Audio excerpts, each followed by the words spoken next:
Man, I don't even know what to think anymore. If you have been following this YouTube channel, you know what we have been talking about when it comes to the Ottawa Senators and their draft picks in the 2020 draft. Third overall, we made a video about that. We've made several videos over the past few months, but the big one recently was confirming from Pierre Dorian's comments himself that third overall is going to be either Byfield or Stützle. Okay.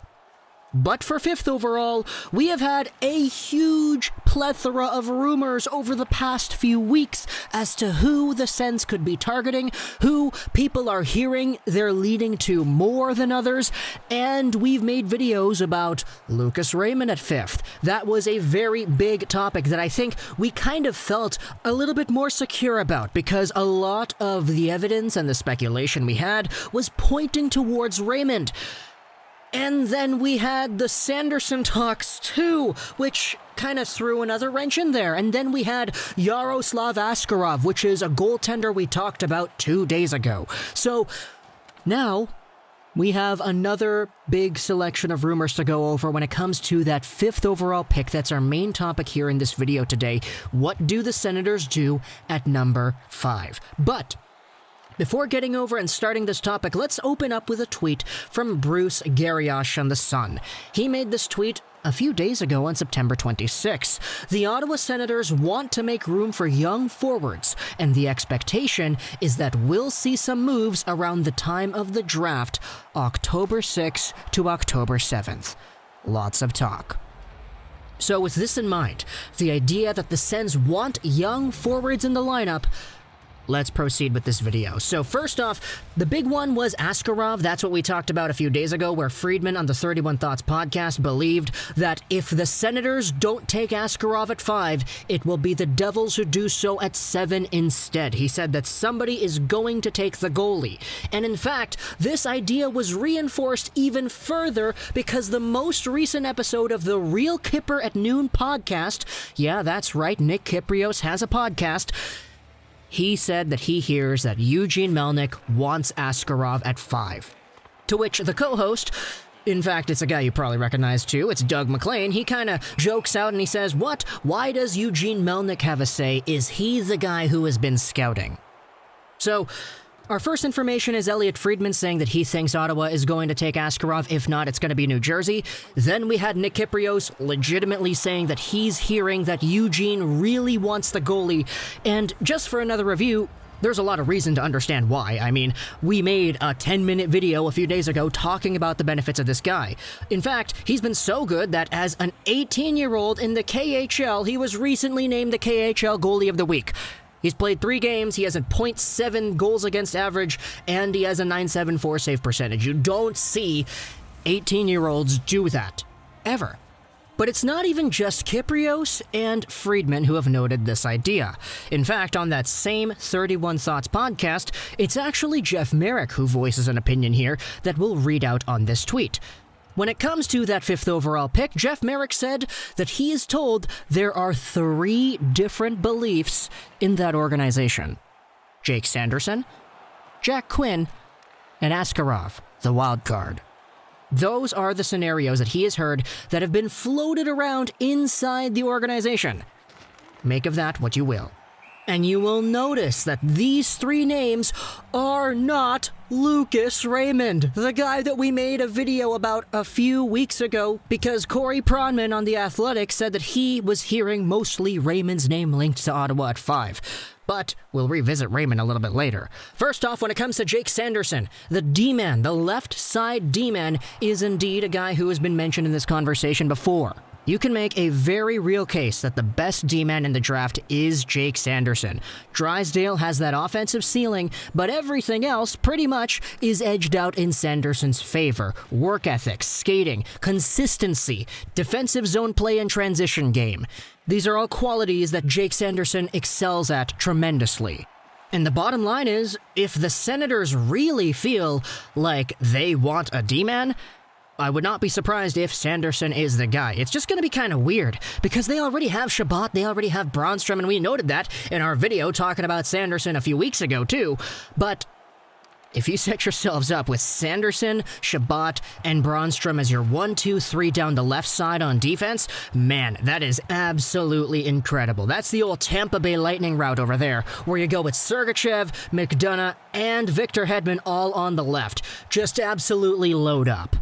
But another name in this conversation is Jack Quinn, somebody who actually hasn't really been mentioned all too much at all. Because Jack Quinn, if you take a look at the projections, he's projected to go somewhere in the 16, 20, 10 range. Some have him at 6, others have him at 10, others have him at 11.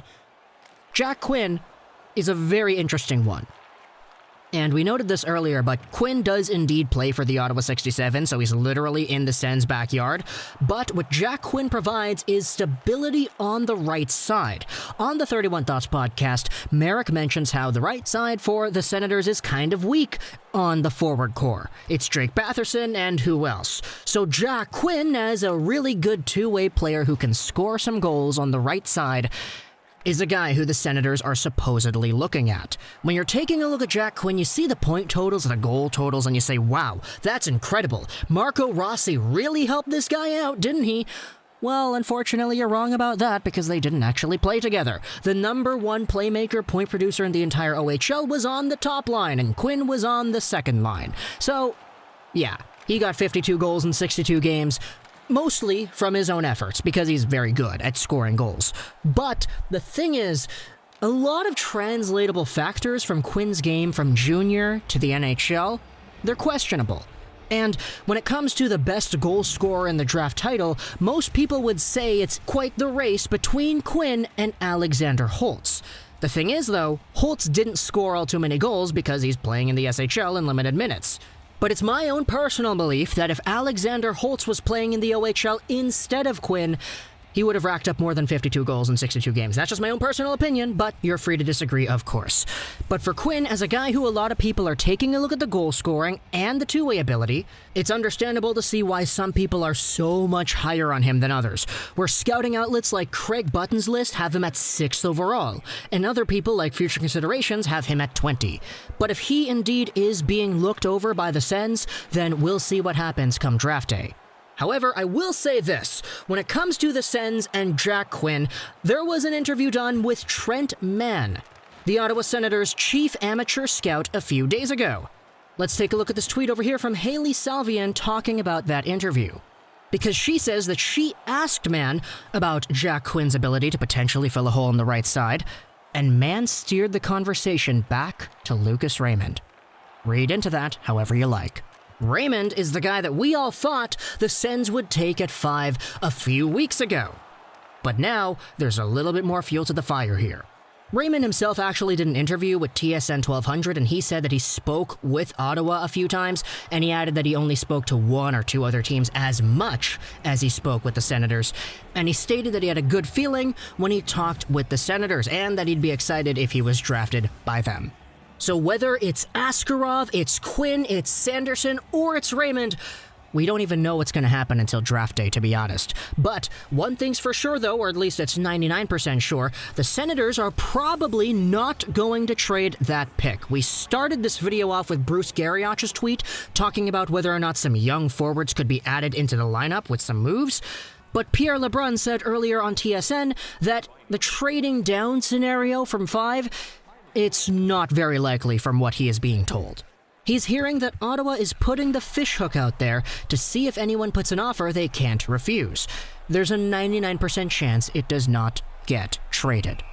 And this Reddit post kind of sums everything up. The top comment goes over things pretty well. The fact is, Pierre Dorion has to at least look at offers because he wouldn't be doing his job if he didn't. But when it comes to the likelihood of this 5th overall pick actually being moved, it apparently is down there at 99% not. So we'll see what happens once the draft ends up coming here. Talk to me in the comments what you think, because we focused only on pick number 5 here.